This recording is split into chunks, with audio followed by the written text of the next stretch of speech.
Hello student, welcome to my channel. आज हम लोग क्लास 10 साइंस का इंपॉर्टेंट लॉन्ग क्वेश्चन देखने वाले हैं विथ सॉल्यूशन के साथ। लाइक आपको इसका उत्तर भी दिया जाएगा और बहुत ज़्यादा इंपॉर्टेंट है। और ये सारे प्रश्न आपके 7 नंबर के प्रश्न बोर्ड एग्जाम में पूछे जाते हैं और ये आपके लिए साइंस का मोस्ट इंपॉर्टेंट क्वेश्चन है। तो वीडियो को लाइक कर दो, चैनल पर नया हो सब्सक्राइब कर देना, अपने फ्रेंड्स के साथ शेयर जरूर कर देना। जैसे पहला क्वेश्चन है, ये VIMP है, एसिड बेस एंड सॉल्ट का सबसे इंपॉर्टेंट क्वेश्चन है कि बेकिंग सोडा बनाने की विधि बताइए, इसके भौतिक गुण, रासायनिक गुण तथा उपयोग, सब कुछ हम लोग देखेंगे बहुत आसान तरीके से और आपको बहुत अच्छा भी लगेगा। सबसे पहले हम लोग सोचेंगे कि बेकिंग सोडा का रासायनिक नाम क्या होता है, अणुसूत्र क्या होता है। तो बेकिंग सोडा जो होता है उसका रासायनिक नाम सोडियम, Na से सोडियम, H से होता है बाई एंड CO3 से कार्बोनेट। तो यही होता है सोडियम बाई कार्बोनेट और इसका अणुसूत्र NaHCO3। यहां से Na से सोडियम, H से बाई एंड CO3 से कार्बोनेट। तो सोडियम बाई कार्बोनेट किसका रासायनिक नाम होता है? बेकिंग सोडा का, या इसे खाने वाला सोडा भी कहते हैं। तो यहां से बेकिंग सोडा का रासायनिक नाम और उसका अणुसूत्र पता चल गया। ठीक है, अब यहां हम लोग देखेंगे बनाने की विधि रिएक्शन के साथ, जो इसका इंपॉर्टेंट रिएक्शन है वो भी साथ में देखेंगे। तो बनाने की विधि इसकी क्या है कि यह सोडियम हाइड्रोक्साइड, अब मेन फंडा क्या है कि सोडियम हाइड्रोक्साइड का फार्मूला क्या होता है, तो इतना आपको याद रखना है कि सोडियम हाइड्रोक्साइड Na से सोडियम होता है, ठीक है, एंड OH से हाइड्रोक्साइड होता है।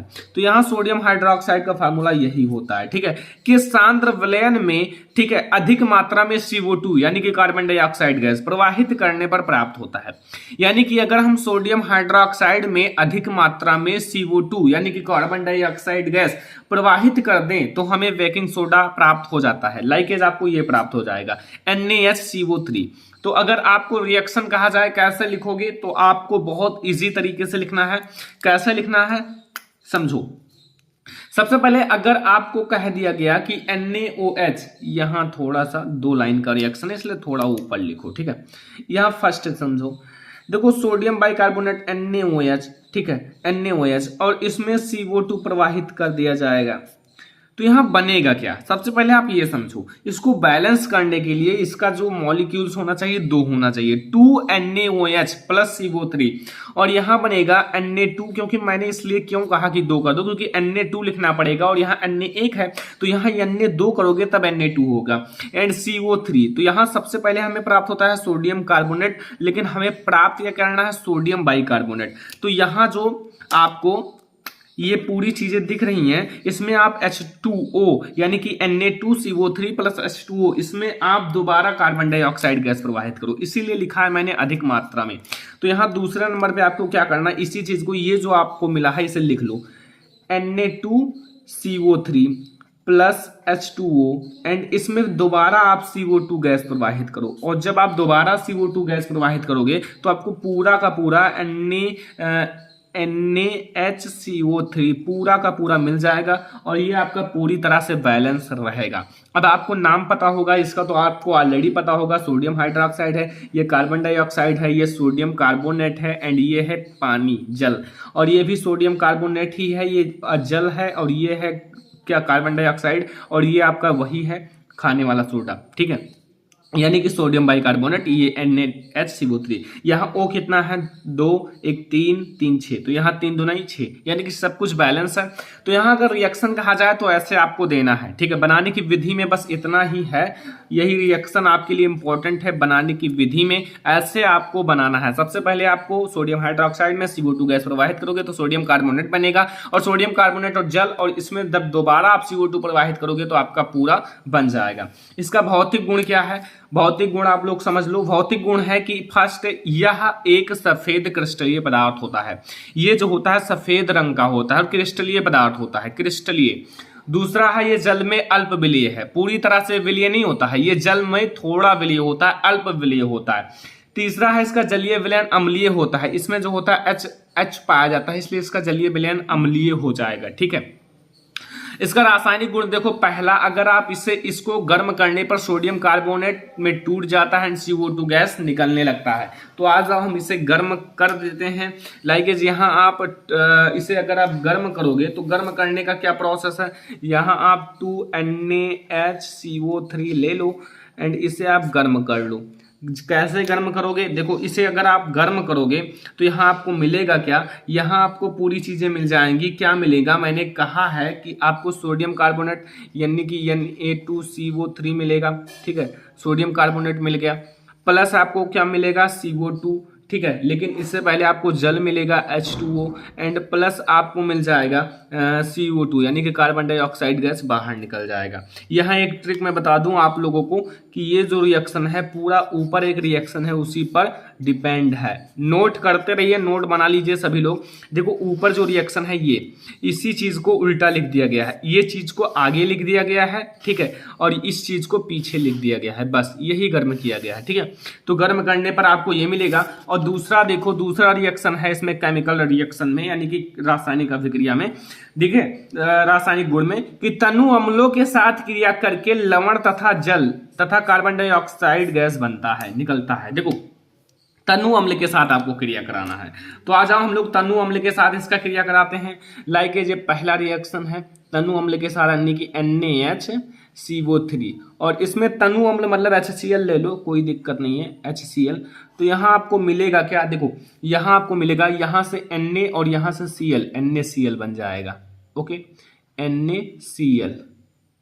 चलो ठीक है, अब देखो अब आपको क्या मिलेगा, मैंने सीधा लिख दिया, वाटर मिलेगा, लवण आपका ये लवण है यानी कि सोडियम क्लोराइड आपका क्या है, लवण है, प्लस आपको H2O मिल जाएगा यानी कि जल and plus CO2 carbon dioxide gas प्रवाहित हो जाएगा। बस यही है आपका अम्ल के साथ रिएक्शन। तो अम्ल के साथ आपको अभिक्रिया समझ में आ गई होगी, कोई दिक्कत नहीं होगा।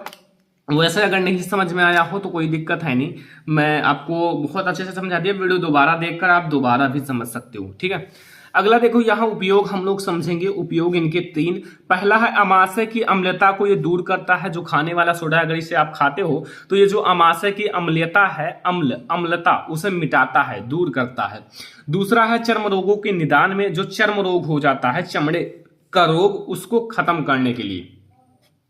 तीसरा है प्रयोगशाला में अभिकर्मक के रूप में, इसका प्रयोग हम लोग प्रयोगशाला में अभिकर्मक के रूप में भी करते हैं। जैसे प्रयोगशाला में कोई चीज बनाया जाता है तो इसका उपयोग किया जाता है, ठीक है, एक्सपेरिमेंट में इसका उपयोग किया जाता है। तो यहाँ से आपको पूरा बेकिंग सोडा का पूरा प्रोसेस आपको मैंने समझा दिया, और ये बहुत ज्यादा इंपॉर्टेंट BIMP है आपके बोर्ड एग्जाम के लिए, तो इसीलिए मैंने आपको बहुत अच्छे से समझा दिया। अगला क्वेश्चन हमारा रहेगा, लॉन्ग ही रहेगा। दूसरा है धातुओं की सक्रियता श्रेणी, बहुत ज्यादा इंपॉर्टेंट है एंड 1000 बार पूछा गया क्वेश्चन है एंड VIMP है, इसलिए यार आप लोग ध्यान से देखना, वेरी इंपॉर्टेंट है। देखो इसमें है क्या कि धातुओं की सक्रियता श्रेणी एक प्रकार से आपका सीरीज है लॉन्ग क्वेश्चन का, और सारे अभी लॉन्ग क्वेश्चन प्रोवाइड किए जाएंगे लगातार। तो धातुओं की सक्रियता श्रेणी होती क्या है और इसके अनुप्रयोग भी बताना है, और मैं आपको सब कुछ स्टेप बाय स्टेप समझा दूंगा। धातुओं की सक्रियता श्रेणी में आपको एक छोटा सा पॉइंट में भी दिक्कत नहीं रह जाएगा। देखो सबसे पहले होता क्या है कि धातुओं की सक्रियता श्रेणी वह सूची है जिसमें धातुओं की क्रियाशीलता के अवरोही क्रम में रखा जाता है। विद्युत रासायनिक श्रेणी भी इसे कहा जाता है धातुओं की सक्रियता श्रेणी। इसका 2 नाम है, एक है विद्युत रासायनिक श्रेणी या फिर से आप कह सकते हो धातुओं की सक्रियता श्रेणी, ठीक है। तो यहां से कुछ है नहीं, जो धातु होते हैं, धातु की जो सक्रियता श्रेणी वह सूची है जिसमें जो धातुएं होती हैं उनकी क्रियाशीलता, जो उनकी क्रियाशीलता है उसके अवरोही क्रम यानी कि घटते क्रम में रखा जाता है। लाइक ऊपर सबसे ज्यादा जिसकी क्रियाशीलता, फिर उससे कम, उससे कम, उससे कम, उससे कम, उससे कम, जो सबसे कम है उसे नीचे रखा जाता है, ऐसे रखा जाता है, ठीक है। तो यहाँ विद्युत रासायनिक श्रेणी की परिभाषा अगर आपसे कोई भी पूछ ले तो आप दे सकते हो, मैं एक सारणी की सहायता से समझाऊंगा, फिर इसका अनुप्रयोग भी समझ जाओगे। यहाँ सबसे ऊपर देखो है पोटेशियम, तो इसका सबसे अधिक क्रियाशीलता है, फिर Na का है, फिर कैल्शियम का, फिर मैग्नीशियम का, फिर एल्यूमिनियम, फिर जिंक, फिर लोहा यानी कि फेरस, फिर आपका लेड है, फिर हाइड्रोजन, फिर Cu यानी कि कॉपर, फिर Hg मरकरी, फिर Ag है सिल्वर एंड Au गोल्ड। अब आप लोग सोच रहे होंगे इसे हम कैसे अवरोही क्रम में रखें, कुछ नहीं है, आप लोगों को एक ऐसा लाइन देना है। लाइन कैसे देना है, ये नीचे की तरफ, क्योंकि ये घटता हुआ क्रम है। देखो नीचे की तरफ जो आए वो घटता हुआ क्रम है, देखो एकदम सीधी लाइन है। तो तो ये आपका नीचे ऐसे तीर लगा दूं तो ये जो ऊपर है वो सबसे ज्यादा और जो सबसे नीचे ऐसे आएंगे वो सबसे कम। ठीक है, तो अब एक बात बता दें कि ये जो हाइड्रोजन है ये होता है बीच में नहीं होता, लेकिन ये हाइड्रोजन माना जाता है। अब ये जो है इसके नीचे बहुत कम जो है वो है, उसकी क्रियाशीलता बहुत कम है। तो अगर अम्ल में से हाइड्रोजन, ये सारे जो इतने चीजें हैं ये नहीं विस्थापित कर पाएंगी। जो हाइड्रोजन के नीचे हैं वो अम्ल में से हाइड्रोजन नहीं विस्थापित कर पाएंगे, क्योंकि ये गरीब होते हैं, इनसे भी ज्यादा गरीब हैं, तो ये नहीं कर पाएंगे और ये सारे अम्ल में से हाइड्रोजन विस्थापित कर लेंगे। ठीक है, पूरा प्रोसेस समझ में आ गया। यहाँ आपकी ये जो सबसे अधिक क्रियाशीलता है, अभिक्रियाशीलता, सबसे अधिक क्रियाशीलता या फिर अभिक्रियाशीलता, अभिक्रिया करने के लिए है, चलो कोई दिक्कत नहीं, अभिक्रियाशीलता। ठीक है, ये घटती, ऐसे घटती हुई आएंगी, ये घटती हुई है, घटती, ये इस प्रकार से टा बना दो, कोई दिक्कत नहीं। अभिक्रियाशीलता, जितनी नीचे आओगे उतना ज्यादा अभिक्रियाशीलता घटेगी। सबसे ऊपर वाले की सबसे ज्यादा है, फिर ये नीचे आओगे तो घटती चली जाएंगी, और जो सबसे नीचे हैं वो सबसे कम, जो सबसे नीचे हैं वो सबसे कम अभिक्रियाशीलता।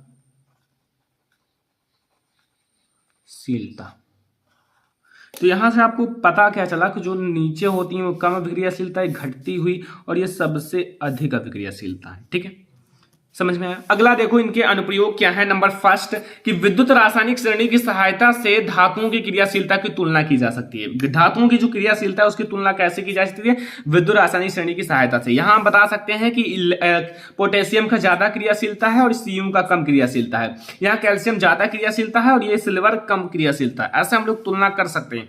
दूसरा, विद्युत रासायनिक श्रेणी की सहायता से अम्लों में से हाइड्रोजन विस्थापित किया जा सकता है। इसकी सहायता से हमें यह पता चलता है कि अम्ल में से हाइड्रोजन विस्थापित होगा या नहीं।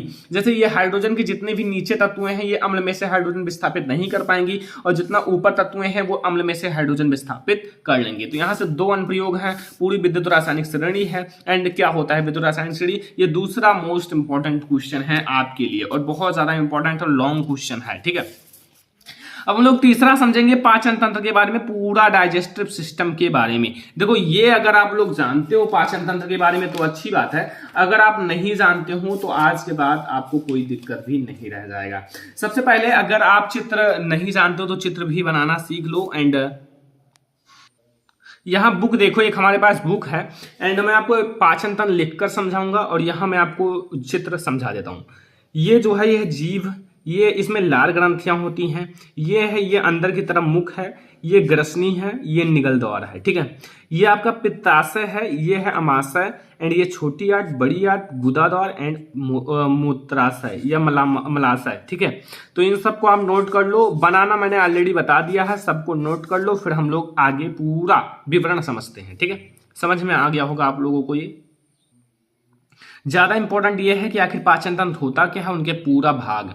तो पाचन तंत्र पहले समझो कि जो संयुक्त अघुलनशील भोज्य कणों को सरल घुलनशील व अवशोषण योग्य प्रावर्तित होना ही पाचन तंत्र कहलाता है। जो अघुलनशील भोज्य पदार्थ हैं उन्हें घुलनशील के योग्य बनाना, जिसका हमारा जो आमाशय है वो आसानी से पाचन कर सके। अगर वो अघुलनशील है तो उसको घुलना काफी ज्यादा हार्ड हो जाता है और वो जल्दी पाचन नहीं होता है। ठीक है, चित्र ना समझो, क्योंकि चित्र आपको अगर समझना है तो मैंने ऑलरेडी पढ़ा दिया, how to draw digestive system, उनके भाग भी बताया गया है, देख लेना, ऑलरेडी मैंने बता दिया है। और यहां हम लोग पूरा भाग समझ लेंगे, चित्र भी शॉर्टकट में आप लोगों ने समझ लिया। ठीक है, अब देखो यहां हम लोग फिर समझेंगे मुख। मुख में क्या है कि मुख द्वारा हम भोजन को ग्रहण करते हैं। जो हमारा मुख है, मुख के द्वारा हम भोजन को ग्रहण करते हैं। ठीक है, समझ में आया। एंड मुख में लार नामक एंजाइम पाया जाता है। मुख में कौन सा एंजाइम पाया जाता है? लार नामक एंजाइम, लार नामक ग्रंथि पाया जाता है। और लार नामक ग्रंथि, जिसमें से निकलने वाला लार भोजन को निगलने में सहायता करता है, इसमें लार नामक ग्रंथि पाई जाती है। और लार में टाइलिन नामक एंजाइम पाया जाता है। लार नामक ग्रंथि से टाइलिन नामक एंजाइम निकलता है, जो टाइलिन नामक एंजाइम को शर्करा में बदलता है। लार में टाइलिन नामक एंजाइम को शर्करा में बदलता है। ठीक है, समझ में आया। तो यहां से आपको मुख तथा मुख गुहा समझ में आ गया। दूसरा है ग्रासिका, जो एक नली के टाइप का होता है। पूरा पाचन तंत्र आपको समझ में आ जाएगा, कोई दिक्कत नहीं है, ठीक है। चलो फिर आगे देखेंगे। निगल द्वार से भोजन ग्रासिका में जाता है और इसमें भोजन का पाचन नहीं होता, क्योंकि ग्रास नली से भोजन आमाशय में पहुंच जाता है, जो एक नली के टाइप का होता है, ठीक है। यहां से केवल भोजन जाता है और यहां आमाशय में आ जाता है, ठीक है, आमाशय में। तो यहां आमाशय में आ जाएगा केवल, ठीक है। तो यहां केवल आमाशय में आ जाएगा।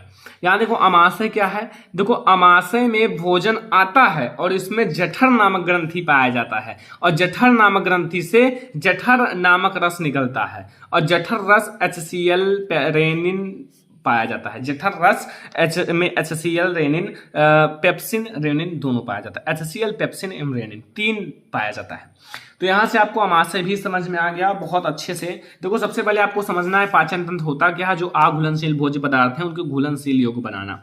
दूसरा है मुख तथा मुख गुहा, मुख द्वारा हम भोजन को ग्रहण करते हैं और लार में मुख में लार नामक ग्रंथि पाया जाता है, जिससे निकलने वाला लार भोजन को निकलने में सहायता करता है। लार में टाइलिन नामक एंजाइम को शर्करा में बदलता है, ठीक है। ये सारी ग्रसिका और अमाशय, ये सारी चीजें आपको समझ में आ गई, ठीक है। एंड अगला हमारा भाग है छोटी आंत। छोटी आंत में क्या समझना है, देखो अमाशय से भोजन गृहिणी में पहुंचता है। जो अमाशय है उससे भोजन जो है वो गृहिणी में पहुंचता है, और गृहिणी से क्षुद्राणु में छोटी आंत में पहुंचता है, और छोटी आंत में भोजन का अत्यधिक पाचन हो जाता है। जो पाचन होता रहता है वो हो जाता है, भोजन का पाचन छोटी आंत में बढ़िया से हो जाता है, कोई दिक्कत नहीं रहता। तथा अवशोषण जल तथा भोजन ही बचते हैं। जो अवशोषण मतलब जो खराब पदार्थ हैं वो बचते हैं, ठीक है। वैसे इसमें जो मतलब अच्छे पदार्थ हैं, पोषक तत्व हैं, उन सब का पाचन हो जाता है। फिर बड़ी आंत में क्या होता है, यह आहार नाल का सबसे अंतिम भाग है, और यह लगभग 1.5 मीटर लंबी तथा 4.7 सेंटीमीटर चौड़ी लंबी नली होती है, और अपच भोजन शरीर से बाहर निकाल दिया जाता है, गुदा द्वार से ही निकल जाता है बाहर। तो पूरा आपको पाचन तंत्र यहां समझा दिया गया। आखिर पाचन तंत्र के बारे में बहुत अच्छे से यहां आपको समझ में आ गया होगा। पाचन तंत्र बहुत ज्यादा इंपॉर्टेंट है, और मैंने आपको समझा भी दिया। छोटी आंत बढ़िया सब नोट कर लो, चित्र बना लो, आपके बुक में है, पूरा भाग दिया हुआ है, तो वो सारी चीजें बनाकर समझ लो, ठीक है। चौथा क्वेश्चन हमारा है ओम का नियम। बहुत ज्यादा फिजिक्स का भी है, केमिस्ट्री का इसमें, एंड बायोलॉजी का भी इंपॉर्टेंट क्वेश्चन है। तो अब हम लोग ओम का नियम समझेंगे। आखिर ओम का नियम होता क्या है, पूरा हम लोग अच्छे से समझ लेंगे,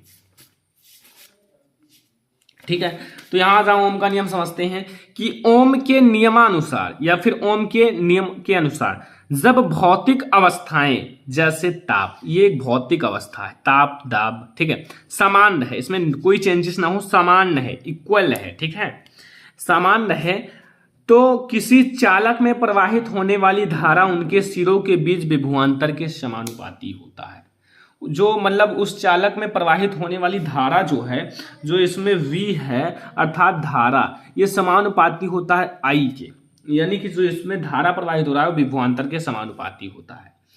तो अगर हम यहाँ अनुक्रमानुपाती चिन्ह को हटाएंगे तो B बराबर एक नियतांक जुड़ जाता है R, ठीक है, R जुड़ जाएगा। क्या जुड़ जाएगा, या R, ये जो R है, R एक नियतांक है, या फिर आप इसे लिख सकते हो R बराबर V/I, R बराबर V/I। तो यहां से जो आपका R है एक नियतांक है, क्या है, एक कांस्टेंट है, ठीक है। यहां इस स्थिरांक को चालक का प्रतिरोध कहते हैं। यह आपका एक स्थिरांक है, R क्या है, एक स्थिरांक है, और इसे हम लोग क्या कहते हैं, R को हम लोग कहा जाता है, R को प्रतिरोध कहा जाता है, प्रतिरोध, ओके। अब देखो इसका मात्रक हम कैसे निकालेंगे, मात्रक यानी कि R का, यानी कि R प्रतिरोध का मात्रक। ओम का नियम बहुत छोटा सा नियम है, ठीक है। प्रतिरोध का मात्रक यानी कि V का होता है वोल्ट मात्रक, एंड I का यानी कि धारा का एम्पियर, वोल्ट बटे एम्पियर, और वोल्ट बटे एम्पियर जो होता है वो ओम के बराबर होता है। ये ओम इसका मात्रक है, ये भी इसका एक मात्रक है। वोल्ट बटे एम्पियर प्रतिरोध का मात्रक है, या फिर आप ओम कह सकते हो। ओम ये इसका मात्रक है, किसका? प्रतिरोध का। ओके, और इसे हम लोग ऐसे भी बना सकते हैं, ऐसे, या फिर मैं आपको बताता हूं यहां ऐसे, ये एक इसका प्रतीक है, ठीक है, ऐसे बनाया जाता है।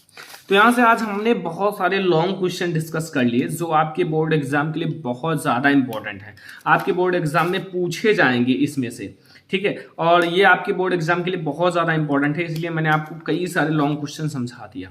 तो यहाँ से अगर आपको ये वीडियो पसंद आया, वीडियो को लाइक करना, शेयर करना अपने फ्रेंड्स के साथ, चैनल पर नया हो सब्सक्राइब कर लेना, ठीक है। और ऐसे ही मैं आपको और भी वीडियोस प्रोवाइड करूंगा। देखो लॉन्ग क्वेश्चन को लिखने में बहुत ज़्यादा समय लगता है, लिखने में उसको मतलब अच्छे से राइट किया जाएगा, अच्छे से चित्र बनाया जाएगा, तो ऐसे में बहुत ज़्यादा मेहनत लगता है। लॉन्ग क्वेश्चन आपके बोर्ड एग्जाम के लिए इंपॉर्टेंट भी हैं। तो यहाँ से अगर आप लोग इस वीडियो को ज़्यादा से ज़्यादा लाइक करोगे, शेयर करोगे अपने फ्रेंड्स के साथ, तो मैं और भी लॉन्ग क्वेश्चन जरूर लाऊंगा। तो चलो फिर मिलते हैं अगली वीडियो में, तब तक के लिए धन्यवाद।